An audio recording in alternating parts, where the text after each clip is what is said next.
Okay, thank you. Thank you very much, Ariane, for organizing this, for inviting me. And once again, sorry, I cannot be there. So I'm going to talk about my view of what is needed about waveforms to be able to accomplish ISAC. I'm going to first start mentioning a bit about why. Even though I know there are a lot of talks in this workshop about ISAC, so probably I should not motivate it too much. But well, we have a new project. It is a doctoral network, My Future, where we had some time to try to define what are the challenges that we're facing towards 6G. And as you can see in my slide, one of the main technological challenges that we spotted is sensing and positioning. And this is challenging because in the past, the focus of communications was not on sensing and positioning, even though there were some positioning and sensing capabilities there. So also, the ITU is already defining what they want to see for 6G, and there is already a big set, I would say, of KPIs explaining what is expected to be achieved in this next generation. And let me just go through some of them, just a few, to see what they tell us that will impact the waveform design or the physical layer in general design. An important one that comes every generation is the increase in throughput. And we always want to have a much higher data rate throughput. In this case, it's foreseen to be 50 times the throughput of 5G. And the user experience, I mean, what any user data rate can experience should get up to 1 gigabit per second, 10 times 5G. And this, regardless of what we can imagine about MIMO, this requires spectrum because such high data rates cannot be just accomplished by multiplexing more and more. That, of course, is important to be done. So spectrum is where it is, and it is in higher frequencies. And moving to higher frequencies needs to cope with amplification, with radio frequency impairments that are more severe than what we have in lower frequencies. So we need to be ready to amplify powerfully because at these frequencies it is really challenging. But we want to do this at the same time with a very small latency. End-to-end latency, they say less than 1 millisecond. And at the same time, the vehicle speed, I mean, the user could be moving at speeds, or the user of the environment, of the base station, whoever, up to 1,000 kilometers per hour. And this is huge. This is huge. This has an impact on how we design our symbols. Traditionally, we have been trying to have long symbols, but latency and speed will require short symbols. The channel variability, we need to think how we are going to do the training. Is there some intercarrier interference at these high speeds? This is something to consider. And then, besides, we have the localization. And ITU wants precision equal to 1 centimeter in 3 dimensions. And this is really challenging, and this calls for the integrated design of communications and sensing. Because if we continue to do in parallel radar systems that are very well advanced and communications, they are both using spectrum, and we don't have enough spectrum for a multi-user provision of localization and sensing. So having said that, can we still use, with these new requirements, the same waveforms we have been using in 4G and 5G? And well, this is an important question. And to look at this question first, maybe let's see what are the multi-carrier, what is the waveform that we're using in 4G and 6G, and why, and what are the disadvantages that maybe would suggest that perhaps we need to make some changes in able to continue with it. And the waveform is OFDM, right, as everybody knows. And why? Well, first, the main reason why OFDM started and has been used for so many years, now becoming ubiquitous in every almost communication system, is its robustness to multipath propagation. But also, it is important that it is very easy to implement with a fast Fourier transform. And these two were initially the main reasons for embracing this waveform in many wireless broadband systems. But in my opinion, there is one reason that counteracts all the possible cons, because there are many shortcomings of OFDM. It has it's very sensitive to phase noise and to synchronization. It has a very high peak to average power ratio, making it difficult to amplify. It has out-of-band emissions that make it difficult to multiplex several services in the same spectrum. And all these impairments, all these problems were known long time ago. But despite all these problems, it still is the chosen waveform. And in my opinion, it is because it creates this possibility to multiplex information in the time frequency domain in a way that we can do a very powerful and efficient time domain, frequency domain scheduling that today is a very important component of our radio access networks. And it makes it very easy to make use of multi-user diversity. And this is something that the operators and manufacturers will not want to change. They will not want to give up all this knowledge and this powerful tool of the scheduling. And this, I think, suggests why we should keep somehow this. And if we want to go to a new, possibly multi-carrier waveform for 6G to do this ISAC, this waveform should be robust to multipath propagation, of course, easy to implement, and provide this time domain, frequency domain scheduling as OFDM, but it should also have some properties that OFDM doesn't have, and I put them in red, like low PAPR, because we need amplification, and we even need it more for ISAC, because if we can kind of do some kind of radar, the signal has to go and come back. So we have, twice the length of the path, and the path loss multiplies. It has to be robust to phase noise that we are going to find if we go up in frequency, and very especially to rapidly changes of the channel, as ITU suggests, up to 1,000 kilometers per hour. And it has to provide some efficiency and quality of sensing. So this is what we want, right? Now, how can we achieve this? I'm going to go one by one, giving my opinion of what are the new advances that will allow us to achieve all this. And I'm going to first start with the PIPR.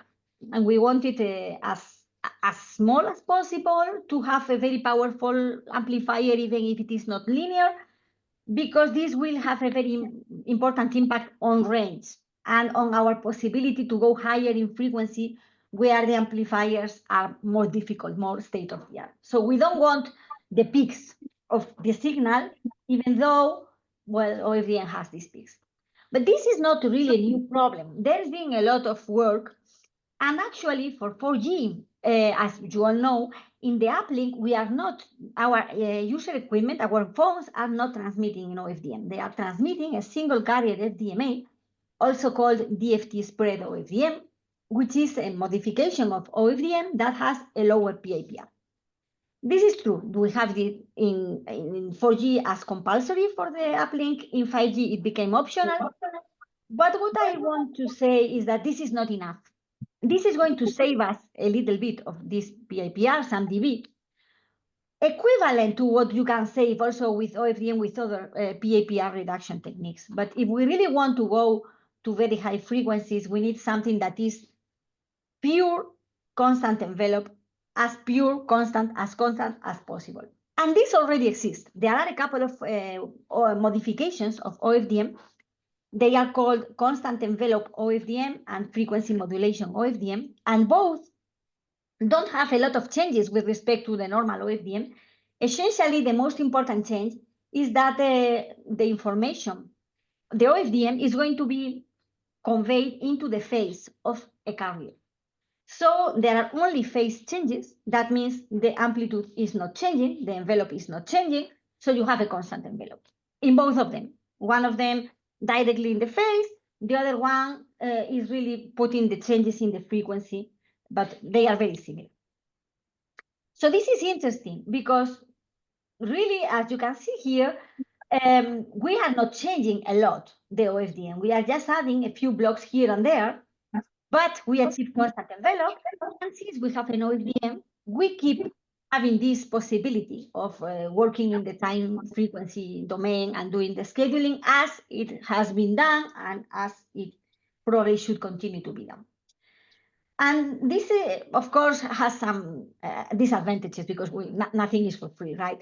And the most important disadvantage here is in order to be able to convey this information in the phase, you need to make the OFDM real.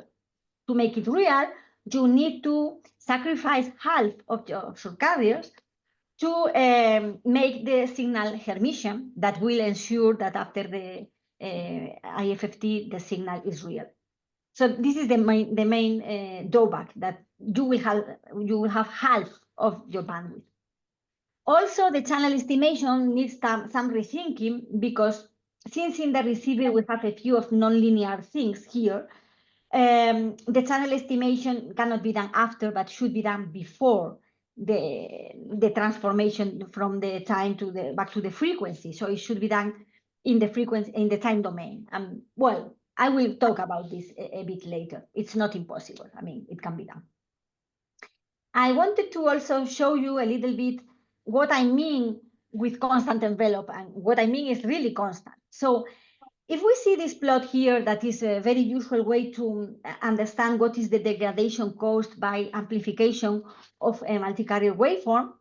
In the x-axis, what you see is the output back off of the amplifier. So how much you are losing in your amplifier as compared to the maximum power you could have because you want to go to a linear operating point, and the total degradation that you get is in the y-axis.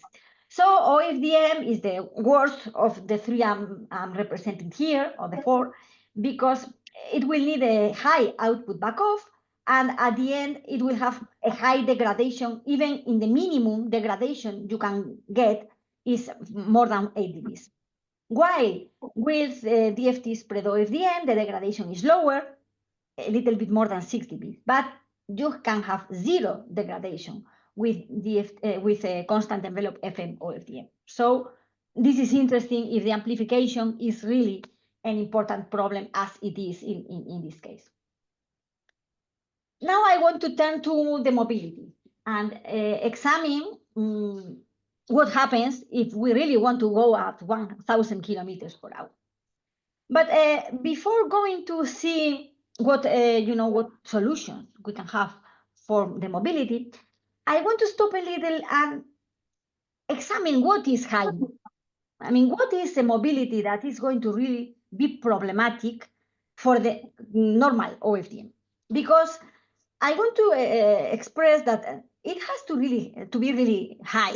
I mean, the conditions have to be very extreme, so OFDM will not work. For example, this depends, of course, on the subcarrier spacing that we use. And as you probably know, in 5G, there is plenty of options for the subcarrier spacing, particularly to tailor the OFDM to this mobility, to make it more robust to the mobility, right? So if we go to the first row in this table, and we look at what could be like a standard 5G, in 5G, usual carrier frequency is 3.5 gigahertz. And if we want to go at 200 kilometers per hour, that would be, I mean, high speed, but even in a vehicle, if you go very fast, you could reach 200, or in a fast speed train. You, of course, need to choose a numerology that makes sense. So I would choose 60 kilohertz. It could also work with 30. But if you choose 60, I'm showing here what is the ratio between the coherence time and the OFDM symbol time. And you will have almost 40 OFDM symbols inside a coherence time. So this works perfectly. If we want to make it more challenging, we can say, okay, let's move to 1,000 kilometers per hour. Well, if we want to go to 1,000 kilometers per hour, I would change the numerology to 120 kilohertz.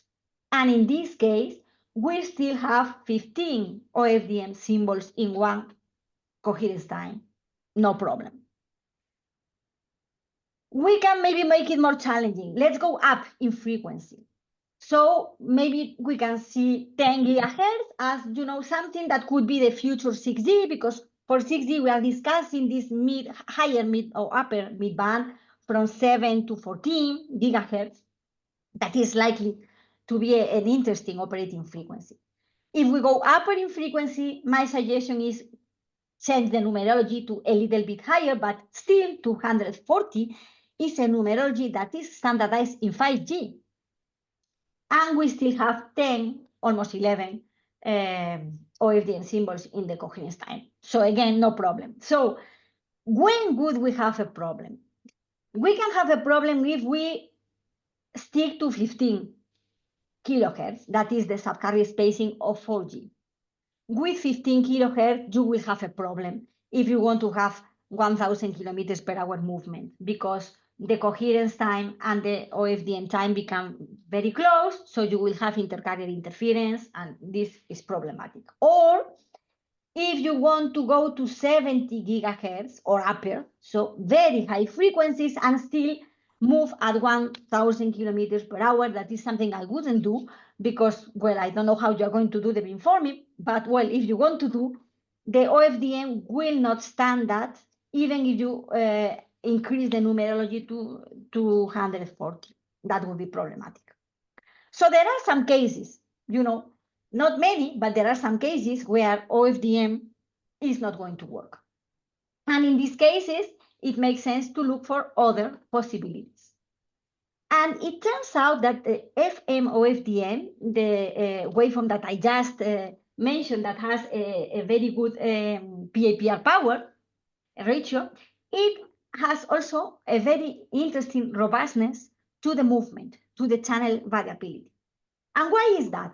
Well, let me show you a little bit more the details of FM OFDM as compared to pure OFDM. As I mentioned, you need to do something at the transmitter. You need to ensure that your signal after the DFT is going to be real. So you need to lose half of the bandwidth here by making the signal emission. But then what you do is, before putting the information into the phase, you do here an accumulation that is going to mean that, well, at the end, your frequency is going to be, your signal information is going to change in the frequency. So there is this accumulation here, and at the end, at the receiver, after you extract the phase, you need to undo this accumulation by doing some difference. So I like to see this as a differential modulation, a kind of differential phase modulation. And it is not surprising that the differential modulation is going to be good when you have movement, when you have fast channel variations. And actually, later I'm going to talk about other kinds of differential modulation. In this case, FMOFDM works fantastic when you have movement, because the Doppler and the phase effects are completely avoided just by using a cutoff frequency that is, one subcarrier. In our simulations, we never use more than one. It can be 0 sometimes. And it completely overcomes phase and frequency impairments without any kind of channel estimation. You do nothing, just by design, if the channel is flat. If the channel is not flat, then you need to perform some channel state information estimation and equalization, as usually done in OFDM. And this, I'm going to talk about it because, well, you need to design how you can do this in this new waveform. But let me emphasize that, of course, channels are usually not flat. But if we go to high frequencies and we have beamforming, and we have been forming actually not only in high frequencies, but in high frequencies it's like mandatory, the multipath decreases a lot. So it's not so uncommon that channel will be close to flat. But any case, if it is frequency selective, well, you just do the equalization. So here I want to show you just a few examples of how really this FMOFDM is working very good with really high speed. So in this course here, I don't know if you see well my pointer. I'm going to let me just change it to something that you are going to see better. Yeah, here you see much better. So here, those are FMOFDM at 1,000 kilometers per hour. And you can see the bit error rate is really good as compared to classical cyclic prefix OFDM or constant envelope OFDM that fail when the speed is very fast. Even, if we compare 250 with 1,000, interestingly, we see that FMOFDM improves because there is some diversity that it can, make use of it. But these simulations at this very high speed are with a flat fading channel. This is very important. If it is not flat, we need to estimate the channel. And here on the right, I show some examples with phase noise. There are several phase noise recommended masks that 3GPP established to evaluate the phase noise impairments at different frequencies. And even if we go to 300 gigahertz, where phase noise is really big, still FMOFDM per se, without doing anything, is very robust to all this phase noise, while, the other kinds of OFDM would require some important equalization to compensate this. So this is, let me now see if I can move to the next. Now with the pointer, for some reason, I cannot. So let me just go like this. Okay. And here I want to show you just one example of a use case where I think this FMOFDM makes a lot of sense. And this is non-terrestrial networks. There is a 3GPP channel model for non-terrestrial networks that has 1,000 kilometers per hour phase noise and a nonlinear traveling wave tube amplifier that is typical of satellites. And what we can say here is that in green, FMOFDM works very well as compared, to other, even if the others, we use some MMSC equalization for constant envelope and for cyclic prefix OFDM, but still, due to this high speed, there is intercarrier interference and you cannot equalize. But FMOFDM really works very well. Okay, so this is about mobility. And next, I've mentioned several times the channel information. Let me check the time now. Okay, I'm good. I've mentioned the channel state information, and actually estimating the channel is key for sensing because, until now, we have been using channel estimation just as a means to recover our information, our signal, our communication signal, but the channel tells us a lot about the environment because the channel is produced by the environment. So it is very important to try to do a good channel estimation and get from it the information of how the sensing of the environment. And how are we going to do this training in these new waveforms that I am suggesting? There are two classical ways of doing training for OFDM. The most probably well-known one is called PSAM, Pilot Symbol Aided Modulation. This is the classical way of putting in the time frequency grid all our information, and in some particular places, not conveying information, but using pilots in the time frequency grid, where, depending on your channel, you will put more or less of these pilots. And with this, you usually estimate the channel in the frequency domain, and you equalize and compensate this channel in the frequency domain. This is mostly used in OFDM. But as I mentioned, this would be problematic in this new constant envelope FMOFDM because of the nonlinearities at the beginning of the of the receiver. Now, there are other ways. And one very interesting way is the superimposed training that actually works better in the time domain. What is that? We will have in our frequency time grid everywhere information plus everywhere pilots superimposed. Of course, when you superimpose, you need to find a way to cancel the interference that the data is putting into the pilots and vice versa.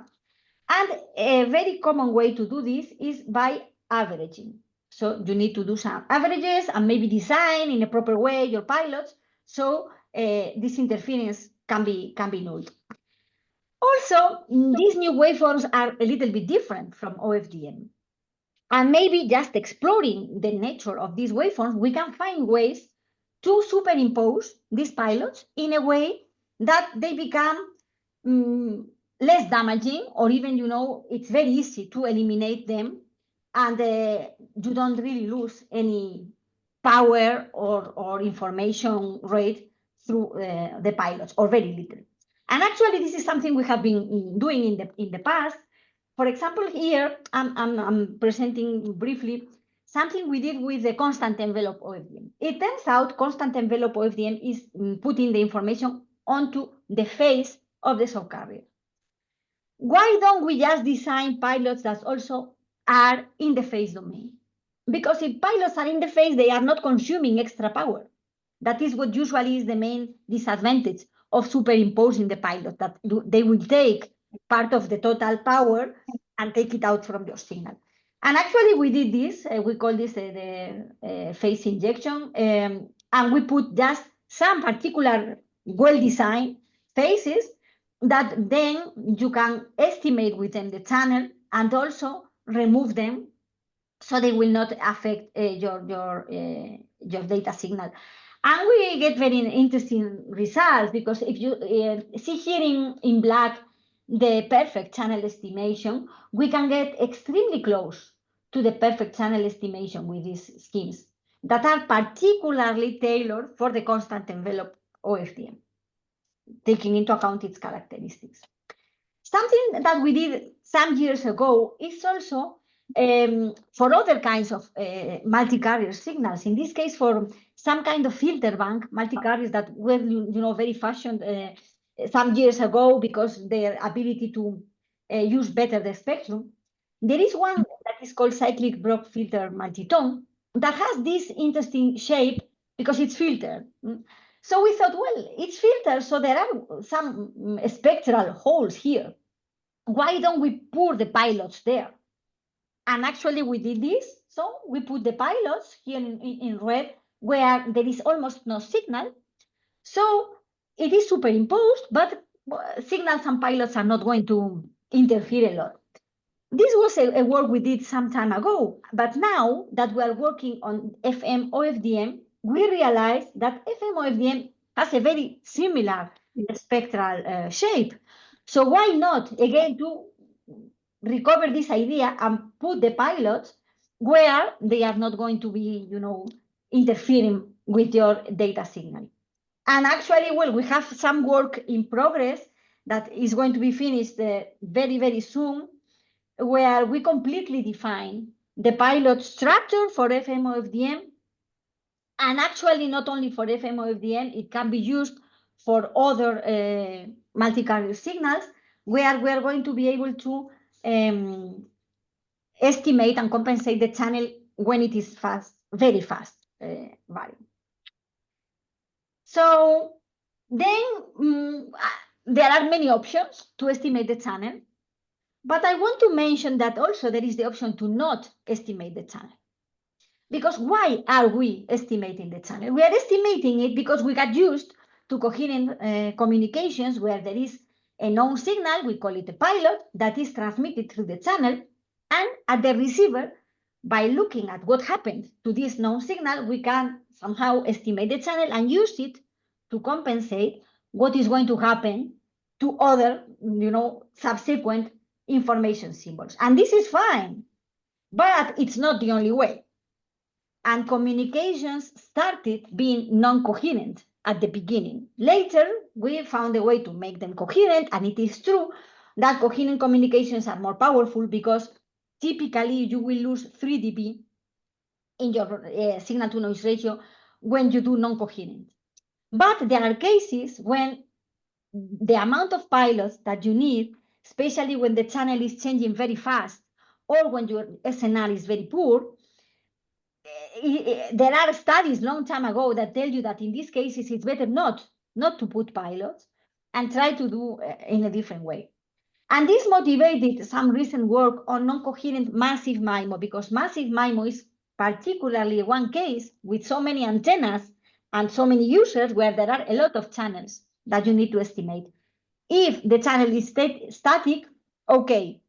Even when the SNR is low, it can be problematic, but okay. But if the channel is changing, the amount of pilots is going to be completely prohibited. So there are several works, one tackling amplitude shift scheme or energy detection that shows theoretically that really in the limit, when you have many, many antennas, it makes sense to do non-coherent because it can be equivalent to the classical coherent schemes. There are some works with differential PSK schemes that improve in more realistic scenarios with not infinite, but a number of antennas that can be feasible, and where it's possible even to multiplex several users through the constellation design, even if you don't have any channel knowledge at the transmitter or at the receiver. So these things are possible. And actually, we have been doing some work to optimize these constellations with some use of some artificial intelligence.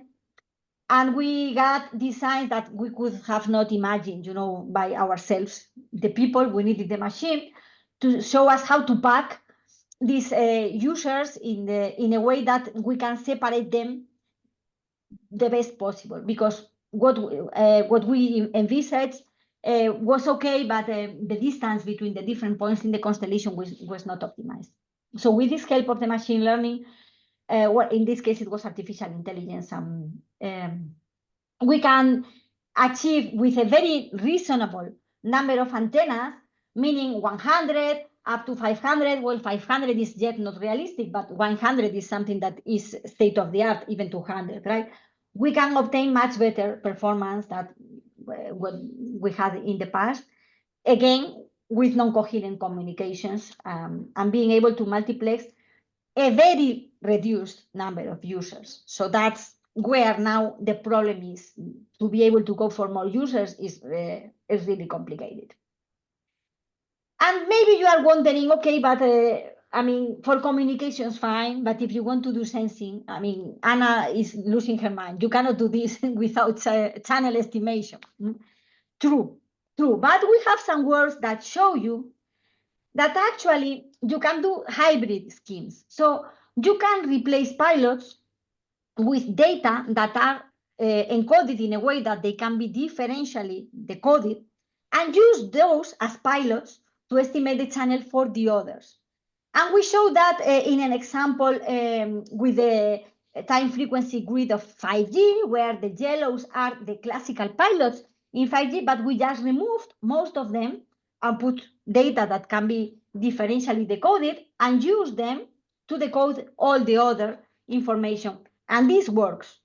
And we have other works where we actually show that you can do non-coherent communication in the uplink and use this data to estimate the channel and use it in the downlink.